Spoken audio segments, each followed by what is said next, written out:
Hello students, आज हम पढ़ने वाले हैं क्लास 9 त्रिभुज का 15वां भाग। इससे पहले हम 7.2 प्रश्नावली के क्वेश्चन स्टार्ट कर चुके हैं और पहला क्वेश्चन हमने स्टार्ट कर दिया था। कुछ प्रमेय हमने सीखी थी जिनका हमने यूज़ किया था उसमें।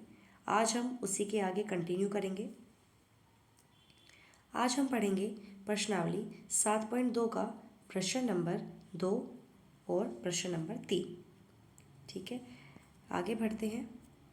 आज का हमारा पहला प्रश्न है कि त्रिभुज ABC में, ये जो ABC त्रिभुज नज़र आ रहा है नीचे, इसके अंदर AD भुजा BC का लंब समद्विभाजक है। अब लंब समद्विभाजक क्या होता है कि वो 90 डिग्री भी बना रहा है और नीचे वाली लाइन को, नीचे वाली रेखा को दो बराबर टुकड़ों में तोड़ते हुए जा रहा है।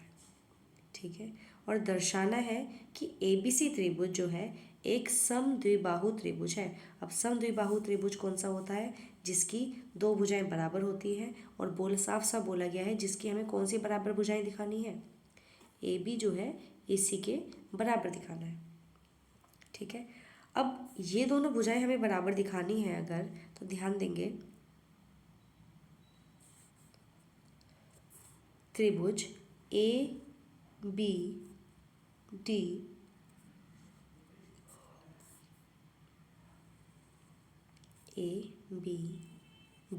वहीं दूसरा त्रिभुज AC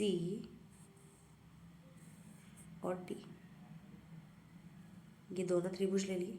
अब दोनों त्रिभुजों के अंदर ध्यान देंगे कि हमें क्या पता है कि AD तो है उभयनिष्ठ है, क्योंकि देखो ग्रीन और पर्पल लाइन में देखो एक बार, दोनों ही सेम सेम दिख रही है ना, तो ये तो उभयनिष्ठ है।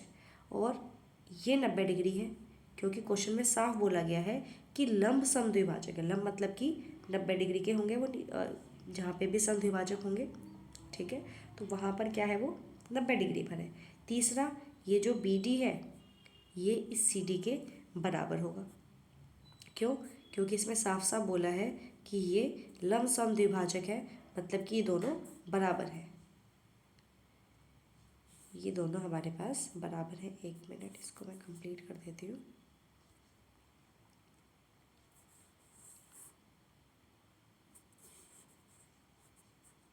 हाँ, ये हमारे पास क्या है, बराबर है। अब देखो ध्यान देना कि AD, ये D है नीचे, AD और AD उभयनिष्ठ है। ठीक है, मैं इसको इसकी बात करूँ तो कोण एक बराबर, कोण दो, 90 डिग्री के हैं प्रत्येक। ठीक है, और BD जो है CD के बराबर। क्यों? क्योंकि साफ बोला है क्वेश्चन में लंब समद्विभाजक। ठीक है, तो ये नीचे वाली रेखा को दो बराबर टुकड़ों में तोड़ते हुए जा रहा है, जो कि BD बराबर CD है, क्वेश्चन में दिया गया है। ठीक है, अब ये दोनों त्रिभुज इससे क्या हो गए, सर्वांगसम हो गए। जब दोनों त्रिभुज हमारे पास सर्वांगसम हो गए तो इसकी ये भुजाएं इसके बराबर होगी बाय CPCD से, क्योंकि दो त्रिभुज जब सर्वांगसम हो गए तो इसके संगत भाग भी बराबर होंगे। तो यही चीज़ देखनी है इसमें। देखते हैं इसका सॉल्यूशन। कि सबसे पहले ABC त्रिभुज में AD BC का लंब समद्विभाजक है। ये जो AD है ये इस BC का लंब समद्विभाजक है बोला गया है। सिद्ध हमें क्या करना है कि ABC एक समद्विबाहु त्रिभुज है। ABC त्रिभुज एक समद्विबाहु त्रिभुज है, जिसमें AC जो है AB जो है AC के बराबर ही हमें दर्शाना है, सिद्ध करना है हमें। प्रमाण हम देखते हैं कैसे सिद्ध करेंगे। कि त्रिभुज ABD जो मैंने बताया वही त्रिभुज लिया, तथा ACD ये त्रिभुज लिया, जिसमें DB और DC बराबर है, ये और ये बताया था, क्योंकि लंब समद्विभाजक, जो कि D जो है वो BC को समद्विभाजित करता है। D बिंदु जो है BC को समद्विभाजित करता है। दूसरा BDA ये वाला और CDA ये वाला, दोनों त्रिभुज क्या है, दोनों कोण क्या है, 90 डिग्री के हैं। तीसरा AD और AD उभयनिष्ठ, ये वाली जो भुजा है ये दोनों में ही कॉमन है, तो ये उभयनिष्ठ हो गई, जिस वजह से ACD जो है ये जो दोनों त्रिभुज जो है हमारे पास SAS सर्वांगसमता नियम से क्या हो गए, सर्वांगसम हो गए। जिस वजह से हम क्या कह सकते हैं कि त्रिभुज ABD जो है, त्रिभुज ए बी डी जो है वो हमारे पास सर्वांगसम हो गया त्रिभुज ए सी, ठीक है। ए बी जो है ए सी के बराबर हो जाएगा, सिंप्लिसिटी से जो हमें सिद्ध करना था। जहाँ ये दोनों बराबर हुए वहाँ हम क्या कह सकते हैं कि ए बी सी त्रिभुज जो है वो समद्विबाहु त्रिभुज है, ठीक है। ये था हमारा दूसरा प्रश्न। अब हम नेक्स्ट प्रश्न में बढ़ते हैं। अगला क्वेश्चन हमारे पास है 7.2 का क्वेश्चन नंबर ये 3 है। यहाँ ये ठीक करेंगे कि ये हमारे पास तीसरा प्रश्न है, ठीक है। अब तीसरा प्रश्न, ए बी सी एक समद्विबाहु त्रिभुज है। ए बी सी ये जो त्रिभुज है ये समद्विबाहु है। अब समद्विबाहु का मतलब क्या है, ए बी जो है ए सी के बराबर है, ठीक है, जिसमें बराबर भुजाओं बी ई और सी एफ पर कर्मश जो है शीर्ष लंब है ए सी और ए बी पर खींचे गए हैं। बराबर भुजाएं मतलब कि इसमें क्या बोला है, साफ साफ ध्यान से पढ़ेंगे वापस से कि ए बी सी एक समद्विबाहु त्रिभुज है जिसमें बराबर भुजाओं बी ई और सी एफ पर, जो बराबर भुजाएं हैं बी ई और सी एफ पर कर्मश शीर्ष लंब बना रहे हैं ए सी और ए बी। ये ए सी है, ए सी और ए बी पर खींचे गए हैं। ये आगे बोला है दर्शाइए कि ये शीर्ष लंब जो है ये बराबर है, मतलब कि जो ये शीर्ष जो लंब जो हमारे पास बनाए गए हैं, ध्यान देंगे ये जो शीर्ष लंब हमारे पास बनाए गए हैं ये बी ई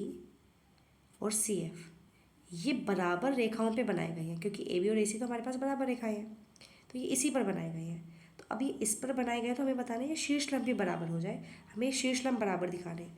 ये जो फिगर है, ये जो आकृति है कुछ अटपटी सी लग रही होगी, इसको मैं थोड़ा सा खोल देती हूँ, आगे देखेंगे, इस पर आगे बढ़ते हैं। ये देखिए, सबसे पहले तो अगर मैं इसको दो हिस्सों में कर दूँ, कौन कौन से, अगर मैं कर दूँ ए, ये वाला पार्ट अलग जो कि हमारे पास है बी ए और सी, सॉरी ई, ये आधा पार्ट ये अलग कर लिया, और दूसरा हमारे पास ए एफ सी कर लिया दोनों। अब कहाँ कहाँ क्या क्या बना हुआ है वो देखेंगे। देखो ए बी और ए सी तो बराबर दिए गए हैं, बोला है क्वेश्चन में, ये जो ए बी है इस ए सी के बराबर है, ठीक है। अब ये देखो ये वाला जो कोण है दोनों त्रिभुज में आ रहे हैं, मैंने ऊपर वाले कोण लिए ये वाले, एक ये इसी के ऊपर ये वाला जो है ये दोनों ही कोण जो है दोनों में क्या है, बराबर है, मतलब कि उभयनिष्ठ है, ठीक है। और तीसरी चीज़ हमारे पास क्या है, कोण ई जो है कोण एफ के बराबर है प्रत्येक 90 डिग्री के कोण है। हमारे पास तीन कंडीशन हमें मिली है, दो कोण मिले हैं, एक भुजा मिली है। तो किस तरह की कंडीशन बनाएंगे, ध्यान देंगे, ई और एफ बराबर 90 डिग्री, कोण ए बराबर कोण ए उभयनिष्ठ, और ए बी बराबर ए सी। अब दो कोणों के बाद भुजा आ रही है, को दो कोणों के बीच वाली भुजा होती है तो कौन सी होती है, ए ई और ए एफ, ये वाली, इसके बारे में तो बात ही नहीं की गई, ठीक है। तो इसकी तरफ ना देख के हम सीधा क्या करेंगे कि ए ई जो है ये वो मतलब कि ए बी जो है ए सी के बराबर, तो मतलब कि कोण कोण भुजा से हम मैं क्या कह सकती हूँ कि दोनों त्रिभुज क्या है, उभयनिष्ठ है। अब कैसे करेंगे ध्यान से देखेंगे,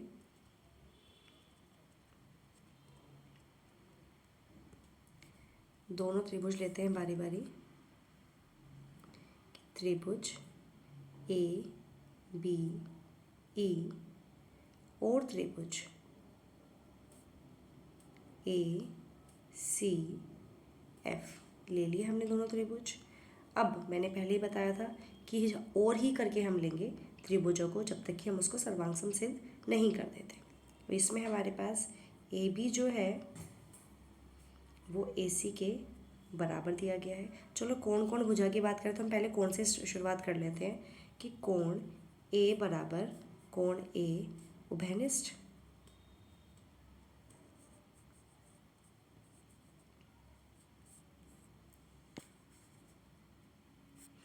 उभयनिष्ठ है हमारे पास। दूसरा कोण ए या फिर बी ए ई बी ई ए बराबर कोण सी एफ ए, क्यों? प्रत्येक 90 degree.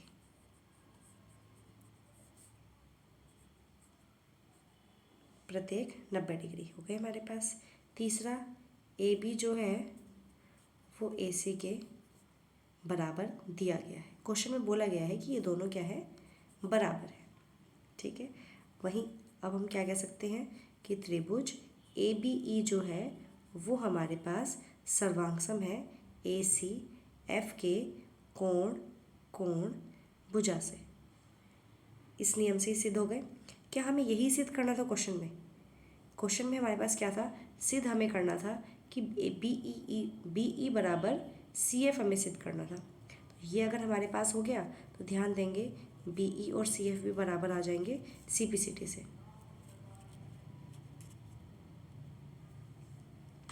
C P C T से ये तो था जो मैंने बताया। अब अगर मैं देखूँ इधर, ध्यान देंगे, ये तो पूरा हटाना पड़ेगा। ये वाला चीज़ समझ में आ गई। अब इस देखते हैं कि हमने कैसे इसको लिखा गया है। उस लिखने वाले पार्ट को हम देखते हैं। ध्यान देंगे कि वही सबसे पहला पार्ट काम क्या है हमारा, जो दिया गया है वो लिखना। ए बी सी एक समद्विबाहु त्रिभुज है जिसमें बी ई जो है ए सी पे क्या है, लंब है, और सी एफ जो है ए बी पर लंब है, जहाँ ए बी बराबर ए सी दिया गया है। सिद्ध हमें क्या करना है, बी ई जो है वो सी एफ के बराबर हो जाए। प्रमाण क्या है, कैसे सिद्ध करेंगे? यहाँ हमारे पास बी ई और बी ई जो है ए सी पर लंब है और सी एफ जो है ए बी पर लंब है, ये दिया गया है। ठीक है, वही दो त्रिभुज लिए, ए बी ई और ए सी एफ दोनों त्रिभुज लिए। दोनों त्रिभुजों में हमने ये कोण निकाले, ए ई बी और ए एफ सी, दोनों प्रत्येक कितने के हैं, 90 डिग्री के कोण हैं। कोण ए और कोण ए हमारे पास क्या हो जाएंगे, उभयनिष्ठ हो जाएंगे। ए बी बराबर ए सी हमारे पास दिया गया है। तो ए एस ए सर्वांग समता कसौटी से मैं क्या कह सकती हूँ कि ए बी ई जो हमारे पास त्रिभुज है वो ए सी एफ त्रिभुज के सर्वांगसम हो जाएगा, जिससे बी ई जो है वो सी एफ के बराबर होगा सी पी सी टी से। यही चीज़ मैंने आंसर में बताई थी जब मैंने लिखवाया था। ठीक है, तो ये थे हमारे आज के 2 प्रश्न। इसके आगे हम नेक्स्ट क्लास में करेंगे। Thank you.